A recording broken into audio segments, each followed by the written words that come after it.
rank-and-file voters. This is an inevitability that they were rooting for from the start. The combination of a former vice president who has universal name recognition now with a woman from the largest state, only the second African-American woman elected to the U.S. Senate, somebody who had been elected twice statewide in California. She is, of course, the former district attorney for San Francisco, the former attorney general of California, and told me in an interview last year that she hadn't thought about running for president until right after she was elected on election night 2016.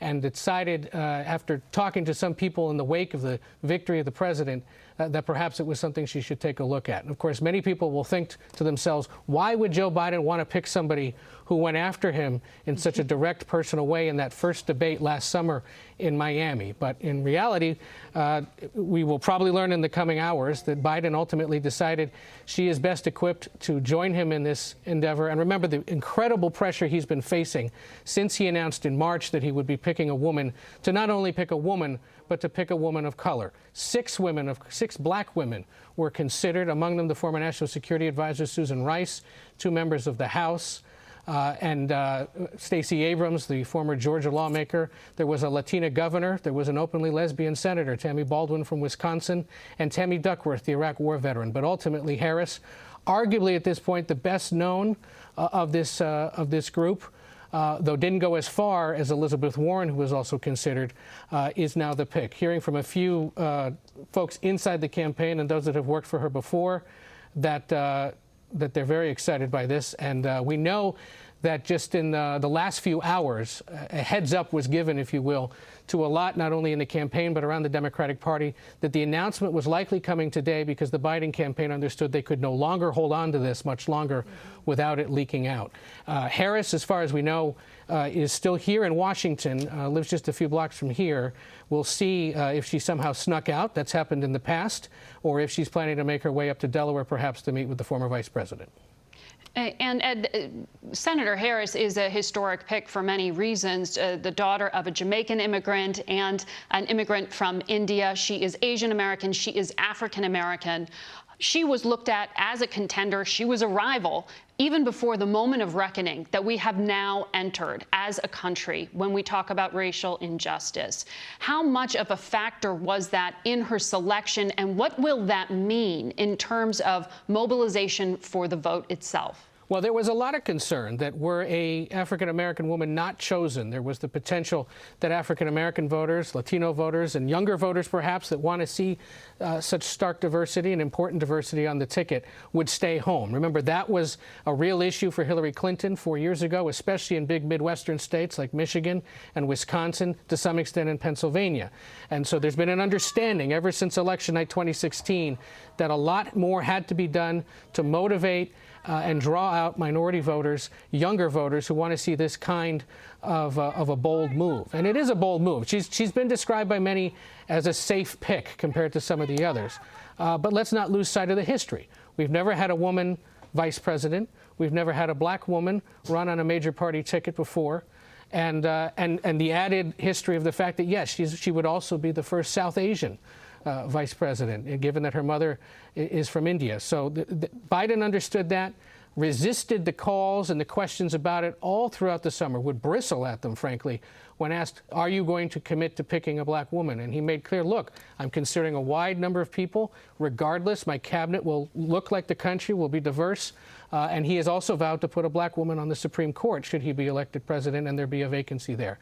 But this will be compared in some ways to Ronald Reagan picking George H.W. Bush, one of his lead rivals. And we will see here in the coming days what the Democratic Party makes of the decision. We certainly will. And with the CBS News latest battleground estimate, that puts Biden ahead by about 10 points over Trump, over the current president. We will see if this moves the needle for some voters. I want to go to Capitol Hill to get the perspective from our correspondent there, Nancy Cordes, who has covered Senator Harris ever since she was sworn into office in 2017. She is the sitting junior senator from the state of California. Nancy, what is her reception on the Hill like? How is she viewed? What do you see as her main sort of legacy item as a lawmaker? Well, she is viewed, Margaret, as a very formidable interrogator, a legacy from her role as California's Attorney General. As soon as she got here, she was placed on a quartet of very high-profile Senate committees, the Judiciary Committee, Homeland Security, Intelligence, Budget, a reflection of the fact that she was very adept at grilling major players in the Trump administration, and clearly from the very beginning also had higher ambitions. And so I spoke to a Senate aide a short time ago who described her this way. She's someone who can excite the base without upsetting moderates, and someone who combines a prosecutor's skill with the passion of an advocate. That gives you a sense of why she made the cut at the end of the day. And Senator Chris Coons, who, like former Vice President Joe Biden, is from Delaware. He's very close to Biden. Just told me a couple of minutes ago how excited he is about this pick. He says Senator Harris is a great friend and colleague whom I've gotten to see in action on the Judiciary Committee. She is smart, tough, warm, and engaging, and I've seen her take on leading Trump officials from Jeff Sessions to Bill Barr. She'll be a terrific partner. So that's some of the early reaction, Margaret. In fact, when she grilled Jeff Sessions a couple of years ago, he famously told her that she made him nervous. And certainly Democrats are hoping that she will make Vice President Mike Pence nervous when she goes up against him in their one and only debate.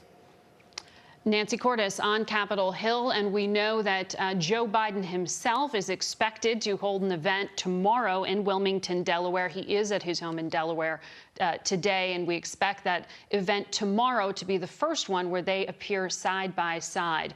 The senator from California now joining the Biden ticket. Biden-Harris now the ticket we know that will be challenging President Trump in 2020.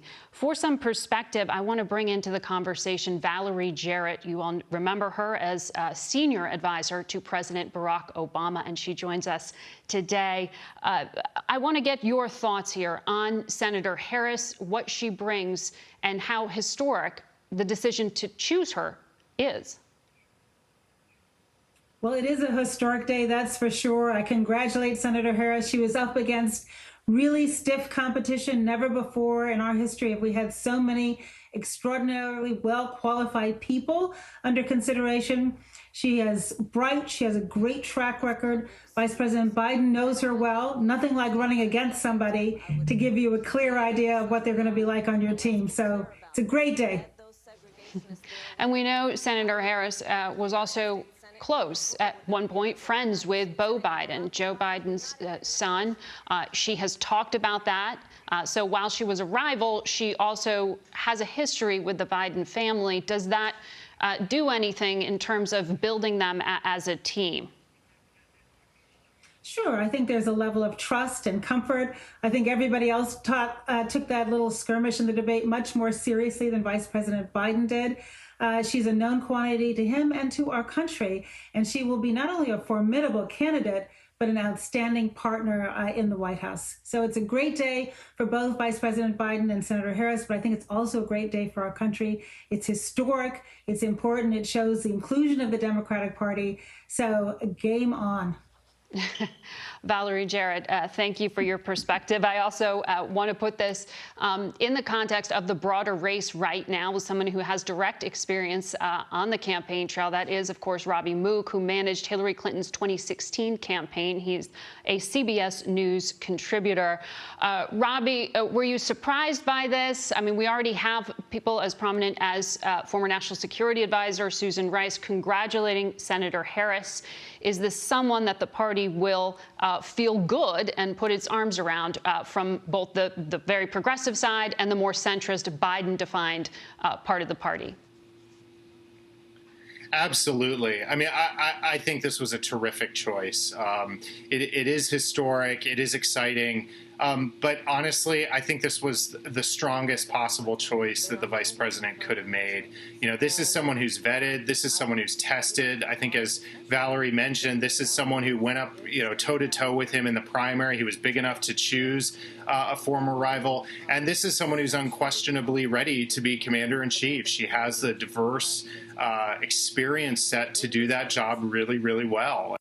I think this someone who everyone across the spectrum of the party is going to be excited about. I don't even think there's going to be a process of unifying behind her. No, I don't think so. In fact, look, you're seeing President Trump right now challenge the Democrats on the question of law enforcement, and she's going to be able to answer those questions. So I think this is a great pick. It's surprising to us that it didn't leak until just now, Robbie Mook, Yeah. and we are receiving it in a very new way. That is, of course, a very new campaign season for all of us, as many of us do it from quarantine, as we see you joining us from your home there. Thank you very much, Robbie Mook. And once again, we just want to highlight for our viewers the news of the morning, and that afternoon, I should say, which is that presumptive Democratic presidential nominee Joe Biden has made his selection. It is California Senator Kamala Harris who will be his running mate. The two will hold an event in Wilmington, Delaware tomorrow. Our coverage will continue on our 24-hour streaming network, CBSN. You can watch it at cbsnews.com or on our CBS News app. And there will be more news on your local station and tonight here on the CBS Evening News. This has been a CBS News special report. Thank you for the team of correspondents who joined us. I'm Margaret Brennan, CBS News, Washington.